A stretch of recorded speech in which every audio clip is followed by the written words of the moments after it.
Oi, pessoal, vamos lá. A política externa de Jair Bolsonaro definida com a escalação do embaixador Ernesto Araújo a um quadro tradicional do Itamaraty para conduzir a nossa diplomacia. Eu vou alertar vocês para o seguinte, eu não sei nem se cabe no YouTube esse tipo de discussão. Eu peguei alguns textos, particularmente um ensaio do embaixador Ernesto Araújo, para discutir com vocês um pouquinho as ideias que estão contidas ali e o que isso significa em termos de inserção internacional do Brasil, ou a projetada inserção internacional do Brasil. Eu tenho um pouco de receio de cometer injustiças com o embaixador Ernesto Araújo, chanceler, porque é um homem culto e sério. E o texto no qual eu me baseei para fazer as minhas reflexões aqui e compartilhá-las com vocês, é um texto denso, acadêmico, e eu não sei se nesse formato, sinceramente, a gente consegue levar uma discussão dessas. Eu acho que há limites. Entendo que num formato como este aqui, de uma plataforma digital mais rápida, mais simples, talvez fosse melhor realmente um texto mais longo, mais denso. Mas vamos tentar, vamos ver se vocês acompanham, não ficam, digamos, logo achando tudo muito difícil, muito monótono, muito chato. E se for, vocês comentam, a gente busca uma outra maneira de trazer o assunto aqui para discussão, que realmente é um assunto muito importante. Então, quando a gente lê o que escreve o embaixador Ernesto Araújo, como eu disse, é um homem culto e muito sério, a gente tem algumas conclusões centrais às quais ele chega, que eu vou resumir brevemente, o mais breve que eu conseguir. Primeira, que a civilização ocidental está doente e pode desaparecer em poucos anos. Outra conclusão do embaixador Araújo, o principal inimigo do Ocidente é ele mesmo, o Ocidente. Ele, Ocidente, ameaçado pela perda da fé em Deus e por elites cosmopolitas dominadas pelo marxismo cultural, conclusão do embaixador Araújo. O mundo, segundo o embaixador, é um mundo no qual não existem valores universais, é quase, na opinião dele, uma luta fútil, a luta por valores universais. Não existem valores apenas dentro, na conclusão dele, de nações e países.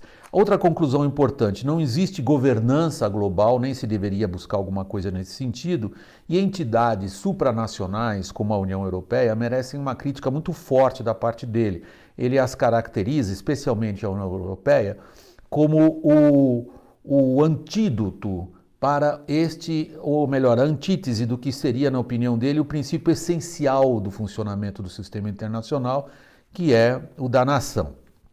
A partir daí, eu estou simplificando, obviamente, peço desculpas por eventuais injustiças. A partir daí, ele propõe o que seria a refundação do Ocidente, mas é uma refundação em torno do reencontro de símbolos e mitos e, principalmente, na opinião dele, o reencontro com Deus. E esse longo texto, o embaixador Araújo termina com uma citação em alemão, que ele deriva de um dos grandes filósofos alemães do século XX, Heidegger. E ele, como ele cita em alemão, eu vou aqui praticar o meu alemão, nur noch Trump kann das Abendland retten. Isso traduzido em português é o seguinte, só Trump salva. É mesmo isso que está escrito em alemão, nur noch Trump kann das Abendland retten. Só Trump pode salvar o Ocidente. Eu vou fazer uma brincadeira com o embaixador, só Cristo salva, no caso que ele escreveu aqui, é só Trump salva. Em alemão a gente podia até perguntar, né? Porque eu, por exemplo, não acredito muito em Salvador, nem de pátria, nem de civilização. Wer rettet uns vom Retter? Quem é que nos salva do Salvador? Mas aí é uma brincadeira, uma ironia aí com o texto do embaixador, vamos voltar para o sério.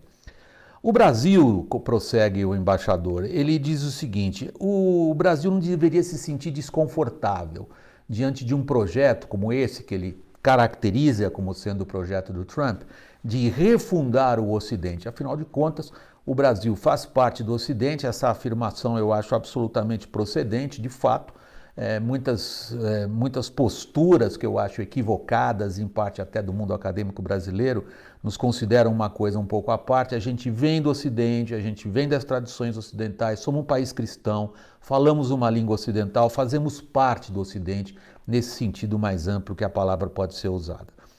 Voltando agora à questão do salvador da civilização, do salvador da pátria, O que eu particularmente acho importante são lideranças políticas e agentes políticos capazes de identificar o que acontece na realidade, por exemplo, a realidade das relações internacionais, e saber quais são as circunstâncias que podem ser alteradas em qual sentido a partir de uma visão. Até aí eu vou na descrição do texto, passei bons 2 dias lendo com muita calma esse texto longo do Ernesto Araújo. A pergunta que está na cabeça de todos nós é a seguinte, então: o Trump está salvando o Ocidente? O que a política externa de Trump significa a recuperação desses valores que, na opinião do nosso novo chanceler, são essenciais se a nossa civilização quiser sobreviver e, como ele disse no texto dele, não quiser desaparecer em poucos anos, as palavras são dele. Bom, em primeiro lugar, Trump não está interessado, e deixou isso muito claro em vários discursos, em sair por aí implementando democracias ao redor do mundo. Nesse ponto ele não tem nenhuma diferença em relação ao que outros presidentes americanos fizeram antes dele. Ao mais tardar, George W. Bush, 2 termos, depois Obama, 1 termo, e agora Trump, eles seguem uma linha que é esta, digamos, não estamos interessados, é isso que os americanos estão dizendo, em nation building, em formar nações em outros lugares. Na verdade, a gente até gostaria que as outras civilizações nos deixassem em paz. Ao implícito, na análise que o nosso novo chanceler faz do Trump, o reconhecimento de uma tese que não é nem um pouco nova, uma tese dos anos 60, que se tornou muito discutida através de uma publicação de um importante cientista político americano chamado Samuel Huntington. E ele abordou numa série de artigos que depois viraram um livro de enorme influência internacional, chamado O Choque de Civilizações. Trump reconhece esse choque de civilizações, mas aí começam as críticas ao que Trump faz. Afirmar, por exemplo, que não há valores universais, claro que há. Boa parte do que foi o sucesso americano em conter a União Soviética, derrotar o comunismo na Europa, foi o sucesso baseado na afirmação de valores, como liberdade de imprensa, como liberdade de ir e vir, como liberdade de associação dos indivíduos, como liberdade de opinião. Esses são valores pelos quais a grande potência americana se empenhou claramente. Não é simplesmente adotar o relativismo cultural naquele estilo que eu particularmente critico, cada um faz o que quer. Não, há valores sim pelos quais universalmente vale a pena lutar e se empenhar por eles. Outro aspecto interessante da crítica que se faz hoje a Trump, já que nós estamos discutindo se o Trump está ou não está salvando, na opinião do nosso novo chanceler, só ele é capaz de salvar a civilização ocidental. Se ele está realmente no caminho de salvar a civilização ocidental, é a ideia de que o mundo que a gente viveu nesses últimos 70 anos, o mundo baseado em regras, baseado em instituições multilaterais, é um mundo que foi extraordinariamente vantajoso do ponto de vista dos países que formam esse grande conjunto de países ocidentais.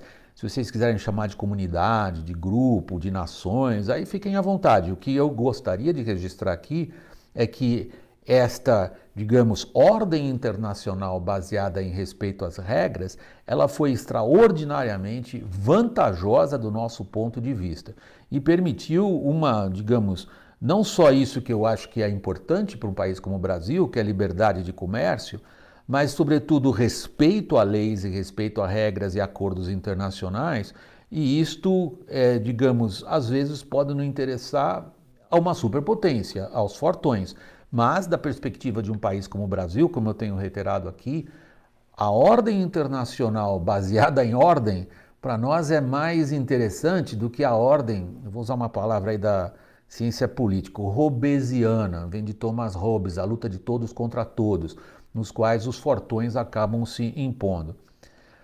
Aí vem uma pergunta, a próxima, né, para nós aqui nessa conversa. Quem é que vai moldar, afinal, a nossa política externa? Como é que a gente vai pensar a inserção internacional do Brasil depois dessa onda política tão significativa que levou a essas transformações, está levando essas mudanças na política brasileira e, digamos, simbolizadas na eleição de Jair Bolsonaro?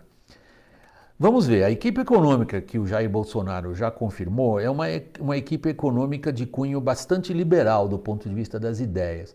e uma equipe econômica que vem exatamente dessa tradição que a gente registrou nesses últimos 70 anos de funcionamento da economia mundial, de funcionamento do comércio mundial.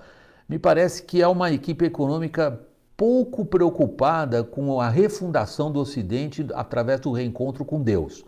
Com aqui eu não quero fazer crítica às pessoas que têm fé, admiro muito as pessoas que têm fé. Eu não sou particularmente religioso, no ponto de vista das minhas convicções pessoais, o que isso não significa que eu critique ou faça pouco caso das pessoas que as têm, mas me parece que quando a gente fala da equipe econômica de Jair Bolsonaro, nós temos um tipo de postura de mentalidade em relação a negócios bastante desvinculada da ideia da refundação de uma civilização a partir do reencontro com Deus.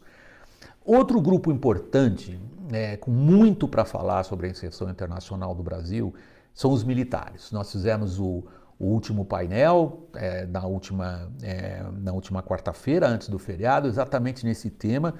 Recomendo muito a vocês que observem com calma o que ali os especialistas discutem, porque é justamente essa ideia. Qual é a cabeça dos militares em relação ao que o Brasil deveria ser? E a cabeça deles também é uma cabeça muito pouco messiânica, ao contrário, é uma cabeça muito mais aberta e uma cabeça, esta sim, a dos militares, muito preocupada em que o Brasil não seja automaticamente alinhado a algum bloco. Aliás, isso aí eu quero fazer justiça a esse longo texto do embaixador Araújo. Ele vem de uma tradição muito positiva do Itamaraty. A tradição pensada ao longo de décadas do Itamaraty, que o Brasil nunca se deveria alinhar automaticamente a bloco algum, que deveria deixar as suas possibilidades, as suas opções em aberto. Isso é bem a cabeça dos militares. O que me parece problemático, prosseguindo na minha reflexão sobre o que eu li esses 2 dias a respeito do que foi escrito e das ideias que foram discutidas por aí, é sempre quando as pessoas se apegam, ao praticar política externa, a uma fantasia. Esta é a minha grande crítica ao PT, por exemplo, e à política externa do PT. Apegar-se à fantasia que existiria um eixo sul-sul em oposição a um eixo norte-norte, e que a articulação de eixo sul-sul nos levaria a uma posição de maior destaque em relação ao eixo norte-norte. Isto não passou de uma fantasia, conforme os fatos nos demonstram. O problema da gente é cair numa outra fantasia, a fantasia de que só alguém salva. Há uma série de referências clássicas nesse texto.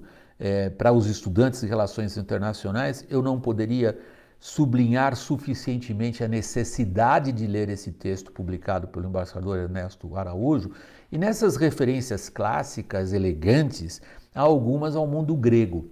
Particularmente há uma batalha importante, 380 anos antes de Cristo, que é a Batalha de Salamina, na qual uma coligação de cidades independentes gregas, em notável inferioridade numérica, consegue derrotar numa batalha naval no Estreito de Salamina a frota imensa, ultrapoderosa, que só mesmo gente com muita vontade de sobreviver e se afirmar, como eram as cidades independentes gregas daquela época, poderia enfrentar, que era o exército do imperador persa Xerxes. E a frota dele era fabulosa, enorme, e os gregos a enfrentaram, derrotaram, é um dos grandes fatos da história da humanidade. E ali o nosso novo chanceler vê um espírito, e um espírito sobretudo baseado na ideia da pátria e da afirmação de valores. Bonito. Agora, os mais realistas acham que a Batalha de Salamina foi vencida por uma virada de vento, assim como a Batalha de Lepanto, onde Cervantes perdeu um olho na luta no século XVI contra a poderosíssima frota do sultão. Lepanto fica ali pertinho da bota da Itália e foi uma das grandes batalhas navais decisivas na história da humanidade, na qual a expansão do Império Otomano foi freada por uma batalha que, os realistas dizem, foi vencida por uma virada de vento também. A mesma virada de vento que salvou a Inglaterra da grande armada espanhola também no século XVI. O que eu quero dizer com isso? Que muitos dos acontecimentos internacionais a gente pode caracterizar como vontade de Deus. Fica a critério de qualquer um de vocês, pelo amor de Deus, não quero mexer com a fé de ninguém. Outros acham que é o acaso, que é o terreno por excelência da guerra. Quem entra em guerra nunca sabe como sai dela. E essa ideia de que as circunstâncias são moldadas pela ação de indivíduos é a que eu estou batendo aqui. Eu acho também, como acha o nosso novo chanceler, que o nosso mundo está em perigo. Está sim. O mundo que eu acho que está em perigo é um mundo que durante os últimos 70 anos tinha uma certa ordem, e esta ordem me parece, interpretação pessoal minha, que está retornando à geopolítica clássica do século XIX, na qual nós vemos, e isto é uma linha, vai irritar um pouco entre aqueles entre vocês que odeiam o Obama e adoram o Trump e vice-versa, mas o que me interessa aqui é dizer o seguinte: nós não podemos apontar de fato o Trump como um isolacionista nesse sentido. A eleição dele é o triunfo de uma mentalidade dentro dos Estados Unidos que precede o próprio Obama. E é a mentalidade de que não vale a pena pagar os custos de manter esta ordem internacional. Essa, digamos, essa postura é que me parece problemática, sobretudo quando a gente vê o Trump. Porque na minha maneira de interpretar a realidade internacional hoje, eu acho que o sistema tal como ele existe favorece muito mais a principal país. A gente não poderia imaginar a nossa prosperidade, as democracias ao redor do mundo que ampliaram e o sistema de regras e de Estado de Direito não fosse a garantia oferecida pela superpotência militar americana. Isso irrita particularmente os esquerdistas. Porém, é um fato, eu acho, da realidade na qual a gente viveu até agora. Não fosse os Estados Unidos, não fosse a potência militar americana, nós não estaríamos no mundo próspero que estamos hoje. A eleição do Trump, nesse sentido, ela foi muito mais um repúdio a esta, digamos, velha estratégia americana de tomar conta desse sistema que eles mesmos ajudaram a fundar e a garantir, e não é a dissolução desse sistema a causa. Trump não é a causa. Na verdade, ele é a expressão dessa dissolução do sistema.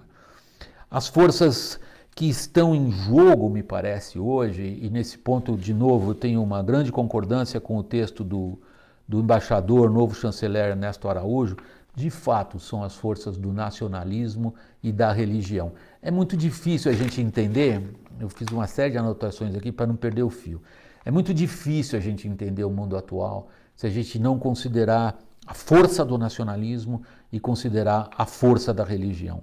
Agora, no caso específico de potências como os Estados Unidos, Trump faz um erro clássico do ponto de vista estratégico, às vezes, por exemplo, quando a gente considera como ele endossa as políticas, por exemplo, de Israel no Oriente Médio. Para toda superpotência é sempre um grande problema entregar a um aliado menor tomar conta de uma situação regional. A gente viu isso no século XIX nos Balcãs, a gente viu isso em boa parte no Sudeste Asiático e vê isso no Oriente Médio. Quando uma superpotência entrega a uma potência menor aliada dela tomar conta da política ali, essa pequena potência acaba tomando conta dos interesses dela e arrasta a superpotência para posições que não necessariamente são as, digamos, mais adequadas do ponto de vista do interesse geopolítico ampliado. Me parece, e aí eu vou voltar aqui para um ponto que é muito minha maneira de pensar. Alguns vão dizer que eu sou muito pessimista, dizem isso, aliás, quando eu comento coisas do governo que está em transição e se formando. Se é pessimista ou otimista, realmente eu deixo a critério de vocês essa adjetivação, esse julgamento. O que eu tento ser é o mais, digamos, próximo daquilo que eu considero que são os fatos que eu identifico, ou seja, eu me qualifico como uma pessoa adepta ao realismo. E, sobretudo, em política internacional, o realismo é algo que assusta. Eu acho que a política internacional, ela, desde sempre, continua sendo, o terreno do poder, do medo e da competição. E a luta pelo poder, me parece ser, no sistema internacional, eterna. Se é que a gente pode falar de alguma coisa eterna, eu acho que é a luta pelo poder. E se nós não preservarmos a ordem que nos interessa, que na minha opinião é esta ordem internacional baseada nas regras e em algumas instituições, não estou dizendo que elas tenham que substituir os estados, mas elas têm que manter os fortões de alguma maneira presos a algum tipo de conjunto. Eu acho que isso nos interessa do ponto de vista nós brasileiros e da nossa posição.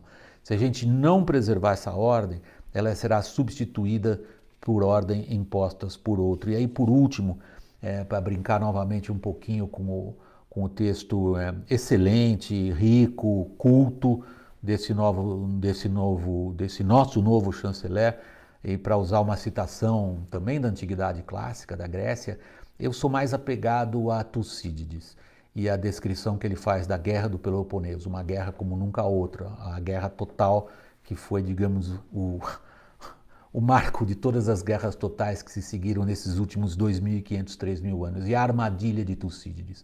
A armadilha de Tucídides é quando uma nova potência surge e desafia a potência que até ali era incontestada, nunca isto é feito de maneira pacífica.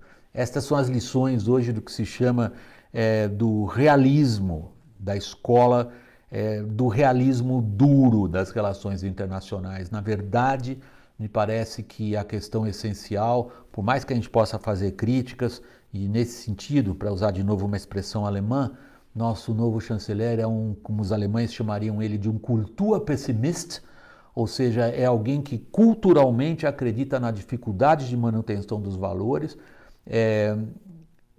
O grande problema não seria, na minha visão, a decadência ou não do mundo ocidental dos seus valores, a gente pode discutir isso à vontade, é um grande seminário acadêmico. O grande problema é a ascensão de uma potência como a China e como que a superpotência que até aqui não teve o seu papel contestado, pelo menos nos últimos 30 anos, começa a ser contestado. E se essa ascensão da China será pacífica ou não, em função da presença da Rússia e do que hoje a Europa tem com seus próprios problemas. Em outras palavras, o mundo está voltando a ser o que era o mundo antigo, do relacionamento difícil e conflituoso entre potências, e o acerto como vai ser entre elas depende de muita visão, muita ponderação e, no caso do Brasil, de pensar com muita calma o que realmente nos interessa. Pessoal, eu de fato aqui quero fazer um agradecimento à paciência de vocês com este vídeo. Talvez, de fato, eu reconheça que esse tipo de assunto tenha que ser tratado em textos escritos, com as necessárias referências bibliográficas e as suas considerações todas, que podem abrir um parágrafo, as pessoas não entendem, voltam a ler, mas eu espero que tenha sido útil para vocês. Essa é sempre a minha principal intenção, levar a vocês alguma coisa que eu acho que pode ser útil na vida de vocês. Inscrevam-se no canal, por favor. Novamente, muito obrigado. Forte abraço. Tchau.